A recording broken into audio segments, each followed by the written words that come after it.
स्वागत है आपका आपके ही चैनल फार्मेसी नॉलेज में। आज हम बात करेंगे इमरजेंसी केसेस में यूज होने वाले ड्रग ट्रेनेक्सेमिक एसिड के बारे में, जो कि एक एंटी फिब्रिनोलाइटिक एजेंट है।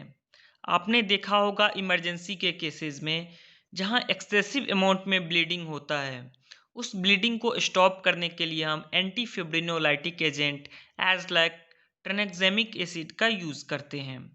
अगर कोई हीमोफिलिक पेशेंट है और उस केस में हम ब्लीडिंग को स्टॉप करने के लिए शॉर्ट टाइम ट्रीटमेंट के यूज में एंटीफिब्रिनोलाइटिक एजेंट ट्रेनेक्सेमिक एसिड का यूज़ करते हैं। इसके साथ ही किसी में एक्सेसिव अमाउंट में मेंस्ट्रुअल ब्लीडिंग हो रहा है, उस केस में भी हम ब्लीडिंग को स्टॉप करने के लिए ट्रेनेक्सेमिक एसिड का यूज़ करते हैं।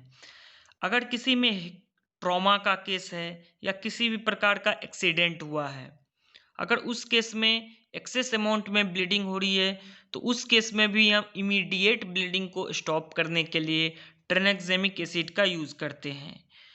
किसी भी सर्जरी के दौरान अगर ब्लड का लॉस हो रहा है या फिर किसी यूटेराइन ब्लीडिंग हो रही है किसी पेशेंट में, या टूथ रिमूवल के दौरान अगर किसी में ब्लीडिंग हो रही है, या फिर किसी भी प्रकार से या कोई भी डिजीज होने के कारण नोज से अगर ब्लीडिंग हो रही है, तो उस केस में भी हम ब्लीडिंग को स्टॉप करने के लिए ट्रेनेक्सेमिक एसिड का यूज़ करते हैं। ट्रेनेक्सेमिक एसिड के एब्जॉर्प्शन की बात करें तो जब हम ओरल रूट के थ्रू इसको एडमिनिस्ट्रेट करते हैं, तो बायो एबिलिटी 30 to 50% मानी जाती है। और एक्सक्रीशन की बात करें तो ये यूरिन के द्वारा एक्सक्रीट आउट होती है हमारे बॉडी से।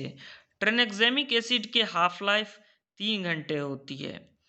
इसके कुछ साइड इफ़ेक्ट भी हैं, कुछ साइड इफ़ेक्ट्स भी हैं, जैसे कि tiredness, nasal congestion, musculoskeletal pain, ETC. Market में एज अ टैबलेट के फॉर्म में और एज एन इंजेक्शन के फॉर्म में अवेलेबल है। अब हम बात करेंगे इसके मैकेनिज्म ऑफ एक्शन के बारे में। ट्रेनेक्सेमिक acid inhibits activation of plasminogen via bonding to the Kringle domain, thereby reducing conversion of plasminogen to plasmin, an enzyme that degrades fibrin clots, fibrinogen, and other plasma proteins, including the procoagulant factor 5 and 8. Tranexamic acid also directly inhibits plasmin activity, but higher doses are required than are needed to reduce plasmin formation.